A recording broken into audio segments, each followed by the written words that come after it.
Un retable du Moyen-Âge? Non, un montage photographique du français Pierre Dubreuil, intitulé « Mise au tombeau du Christ, triptyque ». L'œuvre date de 1900. De la fin du XIXe siècle jusqu'à la Première Guerre mondiale, les plus grands photographes d'Europe et d'Amérique cherchent ainsi à rivaliser avec la peinture, toute la peinture. «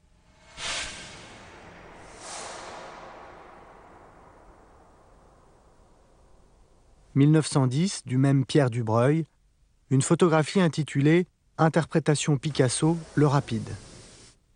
La référence au cubisme est claire, l'image l'est moins. Il faut la regarder attentivement pour reconnaître une photographie de locomotive, le rapide du titre, retravaillé et rehaussé au fusain, jusqu'à ce que la locomotive et la photographie deviennent pareillement méconnaissables. Ce travestissement, qu'on appelle le pictorialisme, est la réponse à une crise. Un demi-siècle après son invention, la photographie doute de sa véritable nature. Une autre locomotive, filmée par les frères Lumière en 1896.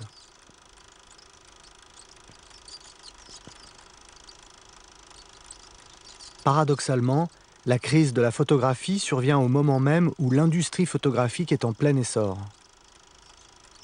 Cette foule d'ouvrières et d'ouvriers sort d'une usine fabriquant du matériel photographique. Et l'invention même du cinéma témoigne des énormes progrès techniques accomplis, en même temps qu'elle semble certifier la nature essentiellement documentaire de l'image argentique. C'est une révolution qui n'a d'égal que celle qu'on connaît aujourd'hui avec le numérique.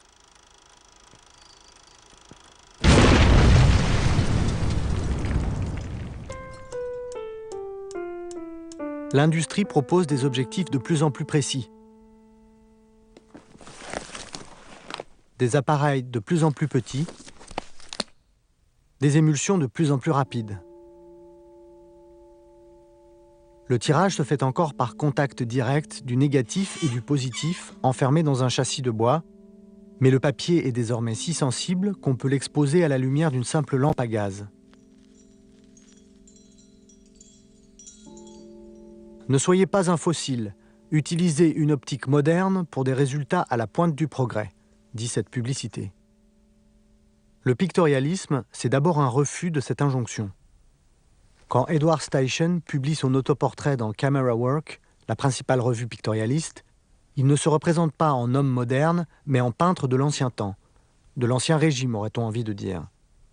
C'est la nostalgie du geste artisanal de la main et du pinceau, opposé au travail de la machine. La matière même de l'image cherche à faire oublier sa nature mécanique et chimique. Pour devenir artistique, la photographie doit renoncer à elle-même, se faire non photographique.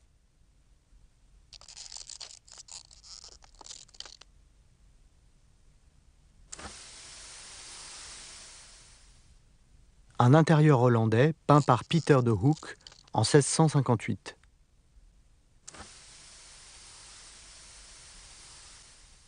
Un intérieur hollandais, à la manière de Pieter de Hoek, photographié en 1908 par l'Italien Guido Rei.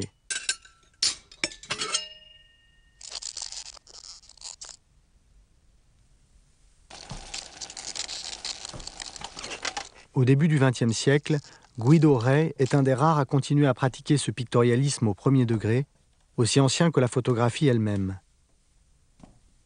Le résultat prête à sourire par son anachronisme.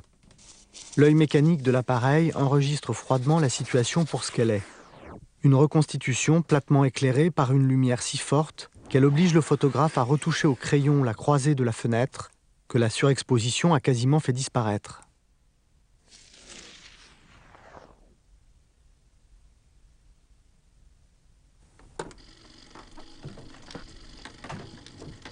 Il faut donc s'affranchir de l'objectivité mécanique de l'appareil.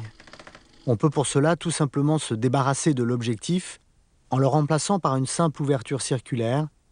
C'est le sténopé, la chambre noire, connu depuis l'Antiquité.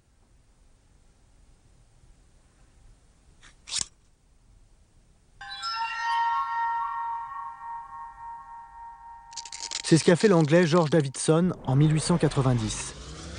Le résultat est cette image au contour imprécis, le champ d'oignon, une image devenue une référence pour les pictorialistes, qui auront toutefois recours à des moyens plus sophistiqués, comme ces téléobjectifs, utilisés non pas pour photographier de loin et incognito, mais pour les magnifiques flous que leur faible profondeur de champ permet d'obtenir, ou encore des objectifs spéciaux générant du flou qu'on appelle objectifs d'artiste.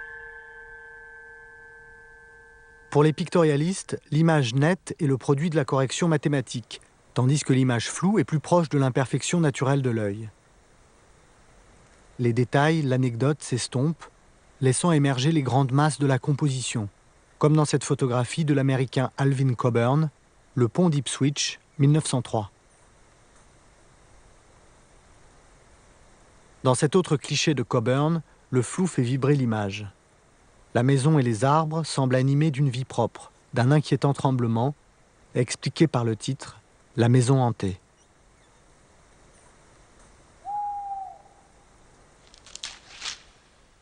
En France, le commandant Puyot, inventeur d'objectifs d'artiste, en démontre l'efficacité avec 2 images d'un même modèle. À gauche, une optique normale. L'image est nette, un peu trop.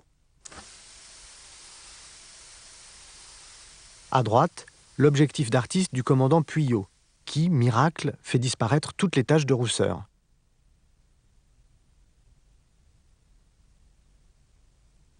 C'est également pour tester de nouveaux objectifs qu'Alfred Stieglitz, le chef de file du pictorialisme américain, a photographié cette jeune modèle, en prenant bien soin de lui préciser, à en croire ses mémoires, qu'il ne la regardait pas en tant que femme.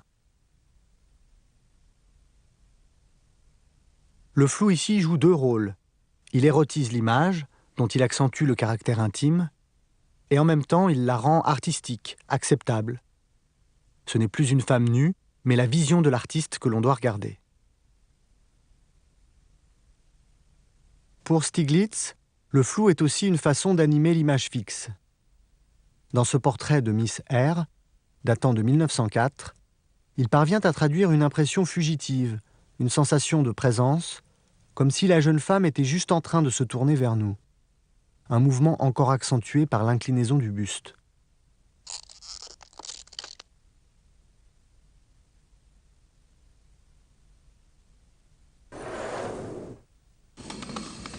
Le flou, qu'on appelle désormais le flou artistique, devient une recette permettant d'anoblir les images les plus quelconques.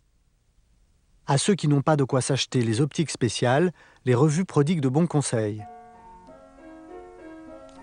On peut par exemple enlever l'objectif et le remplacer par un simple verre de bésicle.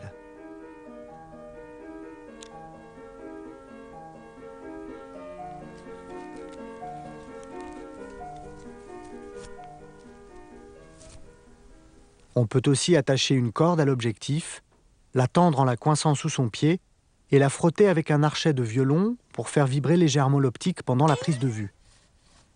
Le résultat n'est pas garanti.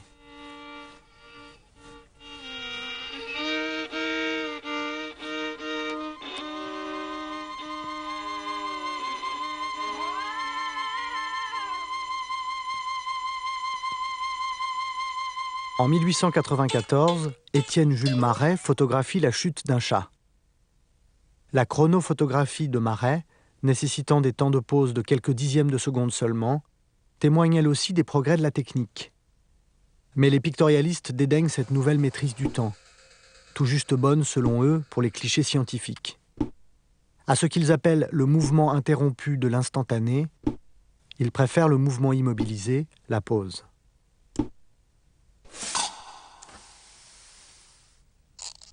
L'homme en armure, autoportrait de Franck Eugène, 1898.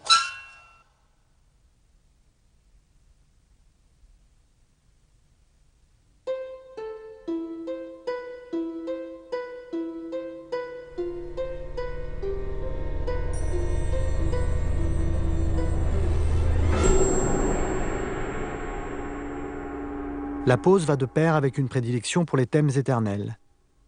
La jeunesse contemplant la réalité. Une allégorie du photographe espagnol Juan Villaloba.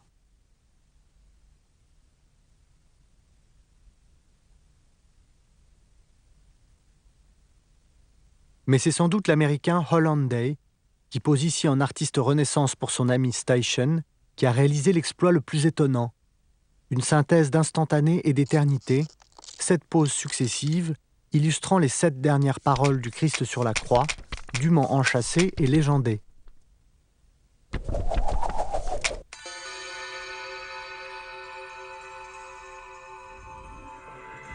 Le Christ est joué par le photographe lui-même.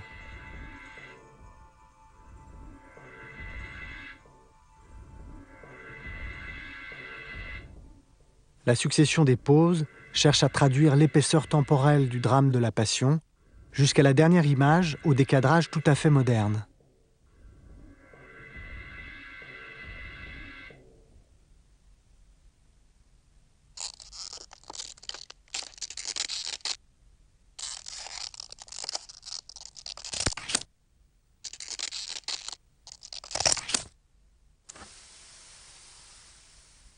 Non contents d'imiter la grande peinture, les pictorialistes s'intéressent aux genres mineurs, comme les silhouettes découpées, à la mode depuis le XVIIIe siècle. Profil d'Alfred Stieglitz, profil d'Edward Steichen. Il s'agit bien de photographie. La recette en est donnée dans Camera Work. Le sujet doit être placé devant une fenêtre plein ciel et photographié avec un objectif qui vaut au moins $100. La silhouette en contre-jour, à la fois élégante et énigmatique, est une figure appréciée des pictorialistes. Edward Steichen en use et en abuse dans ce portrait de Rodin, de profil face à son fameux penseur. Les 2 silhouettes se découpent avec précision sur un fond plus clair, où Victor Hugo, une autre œuvre de Rodin, semble flotter comme un ectoplasme dans une séance de spiritisme. La silhouette crée de la profondeur dans tous les sens du terme. Elle permet de mettre en opposition un arrière-plan atmosphérique et un avant-plan nettement dessiné. Wapping de Coburn, 1904.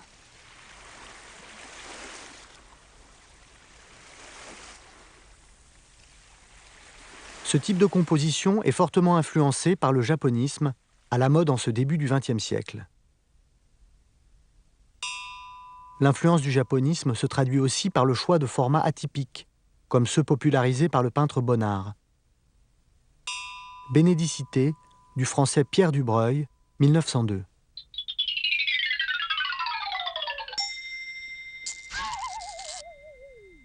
Pour dramatiser la distance entre l'enfant et le vase de fleurs, la photographie s'allonge comme un marque-page. Un effet un peu forcé, contrairement à ces 2 images de Stieglitz, où le format vertical est naturellement dicté par le sujet, la silhouette de l'arbre, et celle du gratte-ciel Flatiron, fer à repasser, le bâtiment favori des pictorialistes américains, photographié aussi bien par Steichen en 1904 que par Coburn en 1912, dans une image qui rend avec délicatesse et profondeur l'ambiance d'une rue de New York entre chien et loup.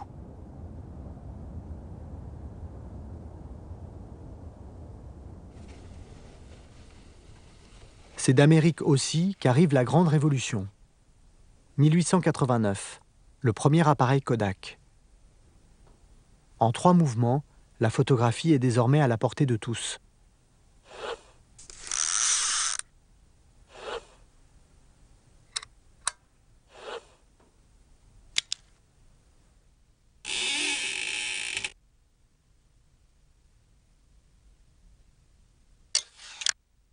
Pour se distinguer de la nouvelle masse des photographes amateurs, le photographe pictorialiste va refuser cette simplification du geste photographique et rechercher au contraire la difficulté, l'exploit technique.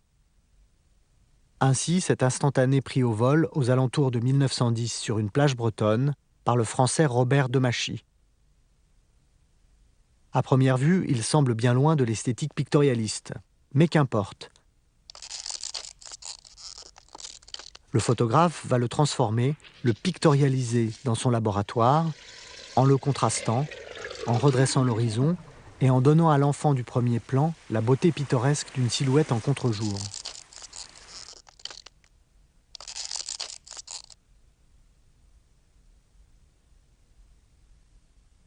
De même, en 1914, l'Allemand Heinrich Kuhn va japoniser cette photographie en couleur d'une excursion en montagne, en rajoutant un premier plan de feuillage en contre-jour, tombé de nulle part. Tandis que dans un autre tirage en noir et blanc, il opte plus banalement pour un arrière-plan de montagne. Avec les pictorialistes, le travail de laboratoire prend une nouvelle importance. Plus que la prise de vue, le tirage du positif devient le moment décisif. Le franco-américain Paul Haviland pratique le tirage sur cyanotype, un procédé tombé en désuétude car on trouvait sa teinte bleue trop artificielle. Haviland tire parti de cet effet irréel pour sublimer un portrait intime de son modèle, Florence Peterson.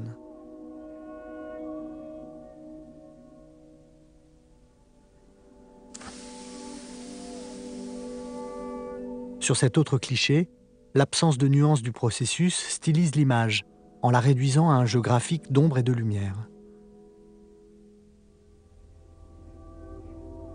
D'autres, au contraire, cultivent à l'extrême l'art de la nuance.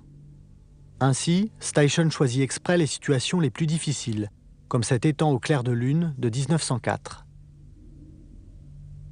Le négatif est en noir et blanc, l'image est subtilement colorée au tirage par l'ajout de couches successives de diverses substances colorantes.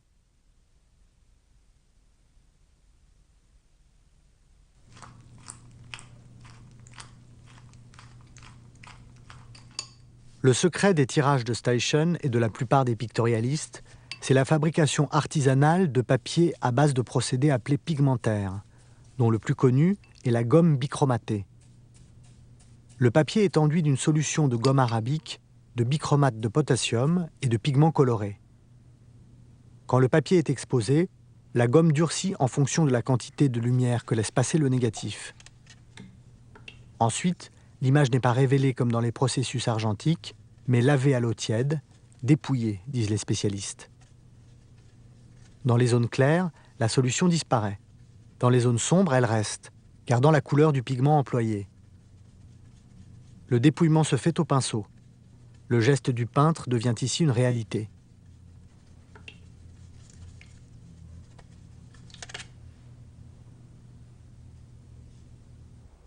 Les procédés pigmentaires demandent une grande virtuosité.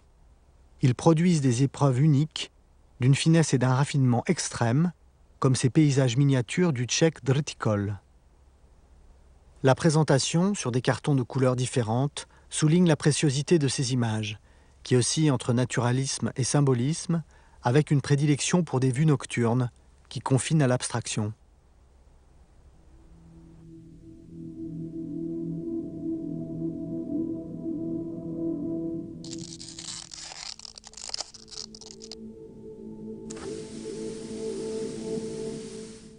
Dans un registre plus franchement symbolique, une allégorie du deuil intitulée In Memoriam, du photographe Steichen, 1904.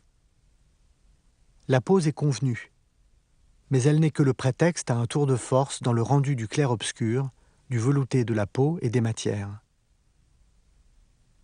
Le sujet s'efface devant la manière de l'artiste, manière que Steichen revendique en signant l'image non pas une, mais deux fois.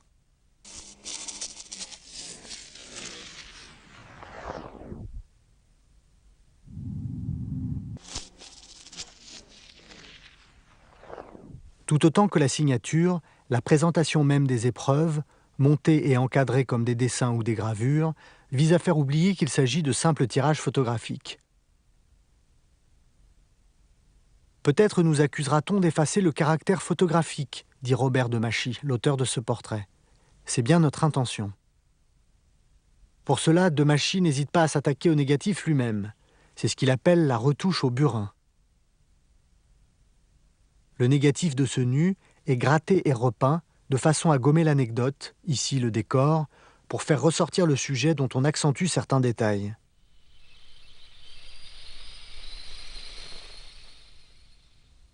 La pose est académique, mais le grattage crée autour du modèle une sorte de vibration plastique, la trace unique réellement laissée par la main de l'artiste. Ici, contrairement aux effets de tirage, c'est l'original lui-même qui est réinterprété de façon irréversible.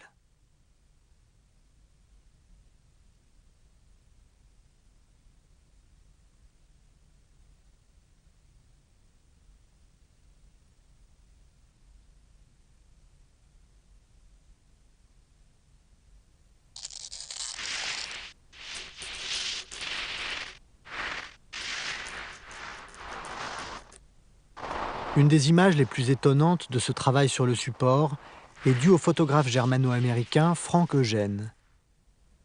Ce simple cheval de trait, détaché de son décor naturel, devient le cheval, un archétype. En regardant de plus près, on découvre toutefois que le photographe voulait surtout faire disparaître de son image un homme coiffé d'un chapeau qui tient le cheval par la bride.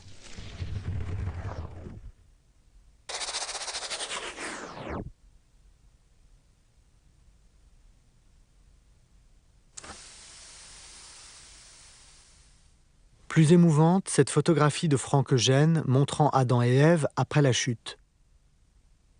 Les griffures projettent l'image dans le présent, donnant l'impression qu'on assiste à la lutte de l'artiste contre les limites de son support. Mais c'est aussi, sur un thème vieillot, une façon toute moderne de dénoncer le trompe-l'œil photographique, de rappeler que ce que l'on voit n'est qu'une surface plane, enduite de solutions sensibles.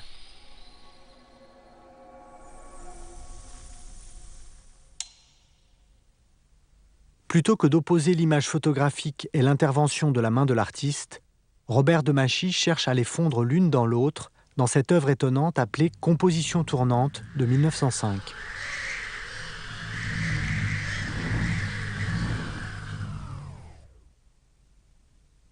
Ici, dessin et peinture visent à dissoudre les bords de la figure photographiée pour l'entraîner dans le tourbillon de leur mouvement. On admire le tour de force technique, mais le mélange ne prend pas. Ce pictorialisme radical reste une curiosité, une impasse. En 1901, à l'âge d'or du pictorialisme, la revue Camera Work publiait un pastiche du monologue d'Hamlet. Peindre ou photographier, telle est la question. 10 ans plus tard, la question est définitivement tranchée. Stiglitz publie dans Camera Work The Steerage, l'entrepont.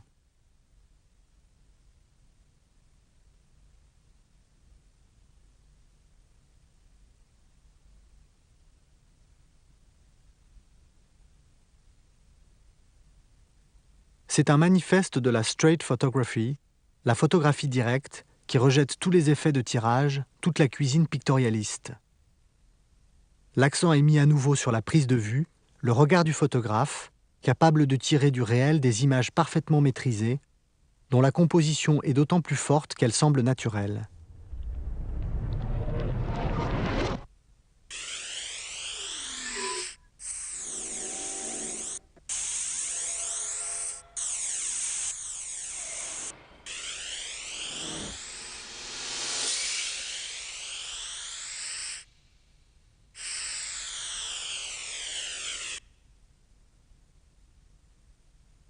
En découvrant cette image, Picasso aurait dit « Stiglitz photographie comme je peins ». Photographier, c'est peindre, mais avec la seule lumière. Paula, rayon de soleil. Une photographie prise par le jeune Stiglitz en 1889, avant sa période pictorialiste.